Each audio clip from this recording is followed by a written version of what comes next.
이 영상은 클로바 더빙으로 제작되었습니다.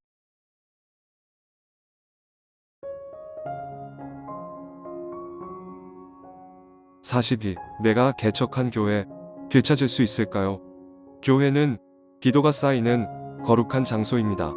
하나님이 허락하시는 부흥도 그 기도의 분량이 가득 찰 때까지 인내로 기다릴 수만 있다면 누구든지 부흥을 맛볼 수 있습니다. 때로는 더 이상 목회를 할 수 없을 것 같은 절망과 사람에 대한 실망이 있더라도 참을 수만 있다면, 기다릴 수만 있다면 부흥은 남의 이야기가 아닌 것입니다. 몇 년 전 보우리 교회에 선교사님이신 목사님이 찾아오셨습니다. 이 목사님은 다른 이에게 차마 말 못할 사연이 있으셨습니다. 원래가 자기가 개척한 교회를 다시 되찾고 싶어서입니다. 이 목사님이 들려주시는 이야기에는 참으로 많은 교훈들이 담겨 있었습니다. 10몇 년 전 이 목사님은 교회를 개척했습니다. 그리고 열심히 목회를 해서 100명이 넘는 성도가 섬기는 교회로 부흥을 맛보셨고, 작지만 예쁜 교회를 짓고 목회를 하셨습니다.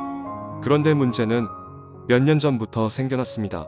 교회가 4개의 파벌로 갈라져 싸움과 다툼이 끊이지 않는 것입니다. 100명밖에 안 되는 교회가 4개의 파로 갈라져 서로 원수처럼 싸우는 일은 목사님을 너무 고통스럽게 만들었습니다. 목사님이 싸우는 교인들을 말려도 목사님 면전에서 멱살 잡고 싸우는 일이 다반사였습니다. 목사님은 점점 지쳐갔고 사람에 대한 회의감과 실망으로 탈진해버렸습니다. 이런 교회 내 갈등이 줄어들지도 않고 해결되지 않고 계속 몇 년간 반복되는 현실은 목사님에게 마치 지옥의 한복판에 있는 듯 마음을 짓눌렀습니다. 한마디로 교인도 싫고 목회도 싫고 사람도 싫고 모든 일이 지긋지긋해졌습니다.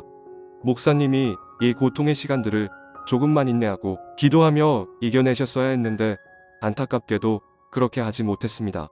어느 날 자기가 속한 교단에서 선교지역과 선교사 파송을 알아보시고 나서 맨날 원수처럼 물어뜯고 지긋지긋하게 싸우는 이 교인들과 교회를 버려두고 그냥 선교지역으로 훌쩍 떠나신 것입니다. 교인들에게 떠난다는 인사도 안 한 채 어느 날부터 목사님이 사라진 것입니다. 목사님이 떠나신 후 교인들은 백방으로 청빙 광고를 내고 새로운 목사님을 모시고자 노력했습니다. 하지만 교단 내에 싸우는 교회, 목사를 고통스럽게 하고 결국 떠나게 만드는 교회라고 악명 높은 소문이 나서 아무도 오려고 하지 않는 것입니다. 선교사로 떠나가 버리신 목사님은 자기가 개척했고 자기가 세운 교회와 성도들을 잊으셨습니다. 천신만고 끝에 청빙에 응해온 목사님이 계셨는데 그 목사님은 다른 교회에 있다가 목회를 잘못해서 교인들에게 쫓겨난 목사님이었습니다. 그는 백방을 수소문해서 목회지를 찾아보고 싶어도 목사님 자신의 평판이 너무 안 좋아 어느 교회에서도 청빙을 안 해서 목사님이 설 교회가 그 교단 내에 하나도 없었던 것입니다. 그러다가 마침 이 교회를 알게 되어서 청빙에 응하고 이 교회로 오시게 된 것입니다. 이 교회는 목사가 무능력한지, 목사가 이전 교회에서 나쁜 짓 하다가 쫓겨나갔는지, 목회자의 인격과 성품이 좋든지 나쁜지 고를 상황이 아니었고 그저 우리 교회에 어떤 목사님이든 오셔서 목회해주고 설교해주신다면 누구든지 모시고 싶어 했습니다. 그런데 바로 이 목사님이 그 자리에 기가 막힌 타이밍으로 들어오시게 된 것입니다. 그렇게 네 파로 나뉘어 싸우던 교인들이 한 마음이 되었고 하나님의 때가 되었는지 3년 만에 그 교회는 100명이 모이는 교회에서 3,000명이 모이는 교회로 급성장했습니다. 3년이 지난 후 원래 이 교회를 개척해서 교회를 짓고 세운 선교사로 가셨던 목사님이 자기 교회에 대한 소식을 듣고 국내에 들어오셨습니다. 사실 고생은 목사님이 다 해놓으셨는데 인격도 그릇도 능력도 하나 준비 안 된 타 교회에서 안 좋은 문제 일으키고 다른 교회에서 쫓겨난 수준 낮은 목사가 그 자리를 꿰차고 누리고 있는 현실이 목사님에게는 너무 억울하고 황당하고 충격적이셨던 것입니다. 이제는 그 교회의 권사도 되고 장로님도 되셔서 중직이 되신 교우들 몇 분을 전화로 불러내 따로 만나셨다고 합니다. 교인들이 목사님에게 여러 차례 밥도 사드리기는 했지만 교인들은 목사님이 그때 우리를 버리고 가셨다는 것, 그것만을 크게 기억하고 우리를 어떤 말로 아무리 설득하셔도 이젠 다시 이 교회로 못 오십니다. 저희는 부족한 대로 새로 오신 목사님과 함께 신앙생활을 할 것이니 다음번에는 전화하지 마시고 찾아오지 마세요. 이렇게밖에 말씀 못 드려서 죄송해요라고 하는 것입니다. 그렇게 억울하기도 하고 속상하기도 하고 고민하시다가 하나님의 정확한 뜻을 묻고 싶어서 인천에 있는 우리 노우리 교회에 예언상담을 찾아오신 것입니다.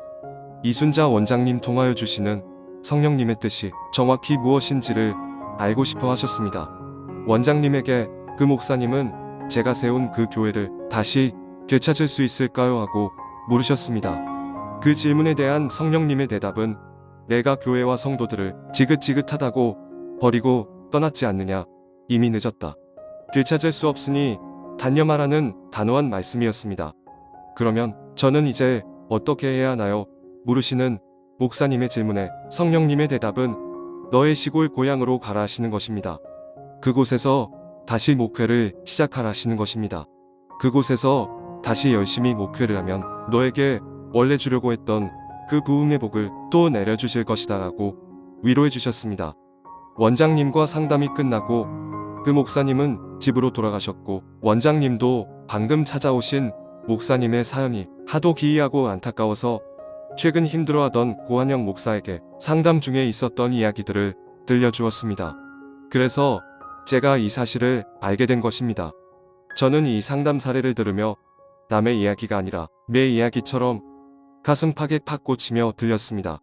고한영 목사에게도 지금 섬기는 도우리 교회에도 많은 어려움이 있었고 고한영 목사도 교인들을 지긋지긋하게 여겨서 목회에 심각한 염증을 느껴 목사를 그만둘 고민을 수십 차례 했었기 때문입니다.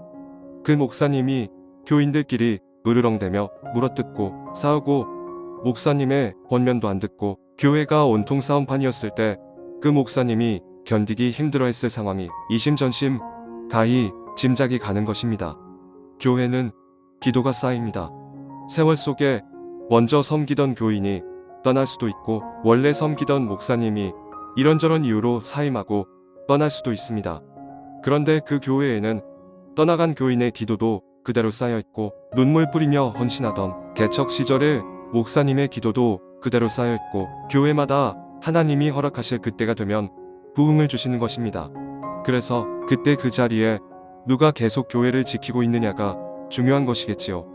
지금 사람이 싫고 목회가 싫고 배신하는 교인이 싫고 주의 종 신뢰하지 못하고 조롱하며 멸시하며 떠나는 교인들이 믿고 분노스러워 모든 것 다 내려놓고 내 얼굴 모르는 곳으로 도망가버리고 싶은 마음들, 목사를 그만두고 산속 깊은 자연인이 되고 싶은 그런 절망의 마음이 굴뚝 같을지라도 바로 그 고통의 자리, 눈물의 자리에서 하나님을 바라보고 가만히 잠잠히 기다리는 것이 중요함을 깨닫습니다.